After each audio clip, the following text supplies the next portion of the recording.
if BlackRock Solutions exercise is reliable. But is this just about helping the those in dire need, or is it also saying, look, there's a whole bunch of people who, like the texter, Rob from Dublin, he can pay the mortgage, but he can't do anything else. And, they've paid a fortune to the government in tax. You're a tax expert. There was a massive transfer of wealth from the tax sector to the exchequer. Isn't it also about going beyond helping those who are absolutely in dire straits and giving a little bit of love to the people who need a bit more spending power? Perhaps it is, but I think what we need to focus on at the moment is those who are in greatest need in this economy, those people who, through no fault of their own, are out of work, for example, who have no hope of paying any portion of their mortgage. Those should be the priority, because until they can put spending power back into their pockets, they're not going to be able to contribute to the economy whatsoever. Okay. One man who wasn't impressed by the quality of the debate so far is Professor Richard Tull of the ESRI, whom I spotted having a tete-a-tete with Brian Lucy on Twitter a couple of days back, and we did invite Brian on. He can't join us because he's in hospital. We wish him well. But generally speaking, Richard, you think there are too many amateurs commenting on this topic. Am I right? In general, a lot of nonsense is being talked on Irish radio and television. That's the way it is. That's what the public wants. We can all have a good laugh. Unfortunately, a number of academics are increasingly contributing to that. And you think they're talking nonsense too? There are a number of people who should know better, who should know when to shut up. They know that they don't know anything about the subject, so why are they talking about it in public? I think that if you're an expert, and definitely if you're an expert who is very well paid by the Irish taxpayer, and you are being asked to come on public radio or public television, then you should talk about the things that you know about, rather than give opinions that anybody could give. I just don't think that is why we're being paid. What's your opinion? I'm going to ask you what your opinion is on the topic is, but before I do that, Dutch people are famous for being direct and very honest and upfront. Do you want to name any of the names you think the people who ought to have shut up, in your own words?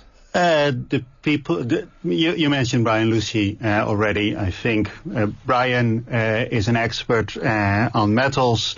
He is an expert on the valuation of metals. He's an expert on the Irish stock market. He's an expert on the North African stock market. He doesn't know anything about debt forgiveness. Wow. Whoa. Okay, Brian, if you want to come back on us by text or email, or if you want to come into the studio in a week or two's time when you're hopefully fit and well, you're welcome to do so. Now, Richard, tell us what you actually think of the substantive issue. Are you against any kind of debt forgiveness? First, let me say, there's no such thing as debt forgiveness. Debt is not forgiven. Debt is transferred from those people who owe the debt to, in this case, the banks, or rather the owners of the banks, and that is actually that is actually us. So what would be going on if we restructure debt in this way is that we would transfer money from the taxpayer to people who I think did not prudently manage their finances. Okay. There is always a case to be made for helping people in need. That is a general social principle. I don't know whether in this case the structures that we have are strong enough to help these people. I'm not an expert on these matters. There is, of course, the issue of moral hazard. Ireland, explain that to me for those people who don't understand. Ireland has a long tradition. If things go well, then it's your own business. If things go badly, then we socialize the losses. That is, the taxpayer picks up the bill. I think that is wrong. It has to stop at a certain point. Whether this is the right point to stop it, I don't know. You can argue both ways. Obviously, there's people in dire straits, and you can argue because they're people like us, we should help them. On the other hand, for a lot of people, it was their own. All right, Dan, what about that? People like yourself, or perhaps I should say people like myself, but some in the media generally were guilty of excessive punditry. We may not know what we're talking about, and the ideas that we come out with won't fly. My God, I've never listened to such arrogant nonsense before. No, I mean, look, there's 135 billion of mortgage debt out there. The property market has fallen by, even if you believe these CSO figures, has fallen by 43%. It's continuing to fall. I mean, a huge chunk of that debt is not going to be repaid. I mean, you can call it debt forgiveness, you can call it debt write-down, you can call it what you like, but it's not going to be repaid, and it's about managing that non-repayment. Dan, I absolutely accept that there is a huge amount of bank debt which isn't going to be repaid. The thing is, if we introduce some kind of a broad debt forgiveness scheme or some kind of formal thing where people who can pay haven't got to pay, there's going to be an even bigger chunk of bank debt which isn't going to be repaid. Which is why I feel inflation, an increase in inflation is the best way of managing this, because everybody gets the benefit of it rather than, and you don't introduce the whole notion of moral hazard. But we actually can't do that. I mean, it kind of brings back to the Peter Matthews thing from last week. It's not possible. Please, can I get a word in edgeways, please, Laura? Not within the euro we can't, which of course raises the whole question of our membership of the euro. Okay, that's a big topic. Laura, go on there. Well, I don't think that there is any feasible chance. I mean, we are where we are. We are in the euro. We are under the control of the ECB for interest rates. That is the situation we are in. That is not up for debate. Now, the other thing I didn't make... All right, Dan, you had your say there, Dan. Now it's Laura's turn. The other thing I'd like to say is I'm not against any form of anyone being helped. The thing is, people are actually already being helped. If anyone followed, there was two very important committee meetings last week of the Finance Committee meeting, and both the Finance Minister and the central bank bosses told us that banks are actually already making arrangements with people, and the message is effectively, if you're in trouble, talk to your banks. Banks have already been, we can call it forgiving, we can call it transferring debt, however you do want to phrase it. Those in the most trouble are already being helped. The central banker is saying that they want banks to engage more proactively in this. That's fair enough. Mark, you're shaking your head. I would actually disagree with Laura. The banks, not every bank are actually engaging with borrowers on a good faith basis, and they're not. Not every bank is actually writing off debt. That's true. In many cases, under the report published by the expert group on mortgage debt and personal indebtedness last year in November, there are conditions set out for a deferral of interest scheme whereby borrowers can pay up to 66% of their interest for up to 5 years. Those conditions do not set out in any circumstance where borrowers have to clear arrears in order to avail of that scheme. But in some cases, banks are actually requesting and requiring borrowers to clear arrears in order to get the benefit of that scheme. So to say that banks are actually helping people across the board is not entirely true. That's not actually what I said, just to clarify. Richard, do you want to come in here? I know nothing about these matters. My God, shock, He does horror. live by the sword, but can I just clarify quickly? What I said was that banks have been engaging on some levels, and that the central bank has said that banks are not engaging equally and banks should do more. Now, what I would like to see is central bank doing even more than that, because there is a fear, because there's no scheme and because Ireland is so casual, that people who know their banker well will get helped, people who don't won't. So what I would like to see the central bank doing is actually publishing some clear guidelines and also publishing some clear statistics. I mean, last week, the head of the central bank told the finance committee that he didn't know how many cases there were. He didn't know in what circumstances. There is no formal reporting around it. I think that we definitely, in the interest of transparency, we need to see formal reporting so that we can actually see who is being helped and in what circumstances. All right, we're going to be back on this topic and loads of your texts just after a very short break. Hey! Coleman at Large on News Talk 106 to 108. People are screaming down, heading away from the World Trade Center. Do you remember where you were nearly 10 years ago, the 11th of September 2001? On Thursday's News Talk Breakfast, we'll be speaking to people who were in New York on 9/11 and experienced the terror and trauma of that day. And we'll be asking how the world and the United States has changed over the past decade. News Talk Breakfast, brought to you by Aer Lingus. 6:30 to 10, weekdays on News Talk 106 to 108. Irish men are 30% more likely than women to develop cancer before the age of 75 and 25% more likely to die of cancer. In many cases, male cancer deaths can be prevented through healthy lifestyle choices and early detection.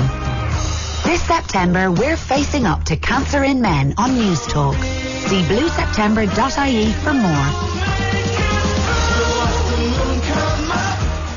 Mortgage holders, if you're concerned by rising mortgage repayments, InsureSafe.ie can now help you search for a better deal and save money on your mortgage protection costs. InsureSafe.ie is helping mortgage holders reduce protection costs by up to 20% or more. We do our best to help mortgage holders reduce protection costs and save money. Call 1850-829-829. That's 1850-829-829 or visit insuresafe.ie. Irish Mortgage Corporation Limited, trading as insuresafe.ie, is regulated by the Central Bank of Ireland.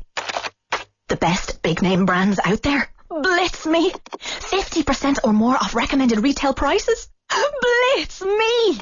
And extra credit if I get my friends to register? Blitz me. BlitzMe.ie is Ireland's newest website for smart, price-conscious people. Get a new deal every second day. Recommend it to friends and get up to €5 credit for each one that registers. And unlike other sites, your credit never expires. BlitzMe.ie. Best products, best prices, simple. Register now. It's the store that saves you more. Home Store and more. Here's 3 great offers for September. All rugs, all stainless steel bins, and all doormats are half price. That's right, half price. But better hurry, because when all these half price rugs are gone, they're gone. And when all the half price stainless steel bins are gone, they're definitely gone. And as for all the half price doormats, when they're gone too. Find out more at homestoreandmore.ie. Home Store and More. Cork, Limerick, Tralee, Carlow and Dublin. Now also open in the Drogheda Retail Park. Home Store and More. The store that saves you more. Coleman at Large on News Talk 106 to 108. Welcome back to Coleman at Large. Mark Coleman reporting for duty. We are having a debate on debt forgiveness, debt restructuring. In studio with me, Laura Noonan, Mark McCutcheon, Professor Richard Toll of the ESRI, Dr. Bill Tormey. We're coming to him in a moment. And online, Dan White of the Evening Herald will be coming to him in a couple of moments too. First of all, your texts. Income tax applies to renters as much as home buyers. What about the people who judge correctly that the risk was too great? I would say to you, texter, that yes, you're right, everybody paid income tax, but renters did not pay stamp duty, which was an exorbitant theft perpetrated by government on the taxpayer and should be repaid because the money was wasted on the kind of salaries and pensions that we saw talked about in recent days. John, in turn, your debt forgiveness is never going to happen. The lenders in the country have destroyed the economy and the government hasn't done anything to stop lenders hiking up mortgage rates as they please. P from Wexford says, don't somebody else's taxes pay for her when she goes to hospital or draws the dole or puts roads in. I don't know who the her is that you're referring to. Might be Laura Noonan. I don't know. You might clarify. Sean in Leitrim. Hi, Mark. I think the only way forgiveness would be fair is that the homeowner gives the house back and their mortgage debt is written off. That's one option that did the rounds. Neil in Clonee, I'm not looking for debt forgiveness, just a reasonable interest rate, but my monthly repayment has gone up nearly 40% because the rate rises. I'm on a 5.9% variable rate with TSB. What can be done for those of us subsidising tracker mortgages? That's a good question. I'll put that to the table.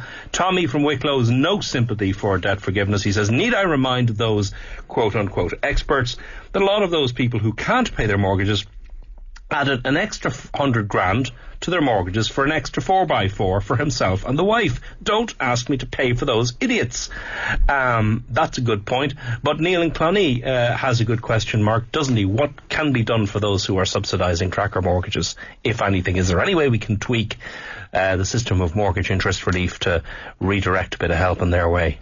Well, mortgage interest relief could be boosted, and Fine Gael in the run-up to the general election outlined some policies that they were going to implement to help first-time buyers and those who borrowed and bought houses between 2004 and 2008, if I recall correctly, and those policies have not been implemented. They seem to have disappeared off the radar. No, I'll ask Bill to come in on that in a moment, but Laura, first of all. I mean, there have already been some things done around the area of mortgage interest relief for those who bought at the peak. The problem is we are in a very tight spot as a country, obviously, and if we do more on that area, we have to close more hospitals. Or, there's always going to be a trade-off. It's going to be a painful trade-off. Yeah. I'm not saying that the idea isn't without any merit and that there aren't ways to help us on higher interest rate. I think that is a much more feasible area to be working in than the idea of some kind of a mass write-off for anyone who bought unwisely. So yeah, that has more merit. Dan? Sorry, Mark. Are you still with us, Dan? Yeah, sorry, Mark, yes. Look, I mean,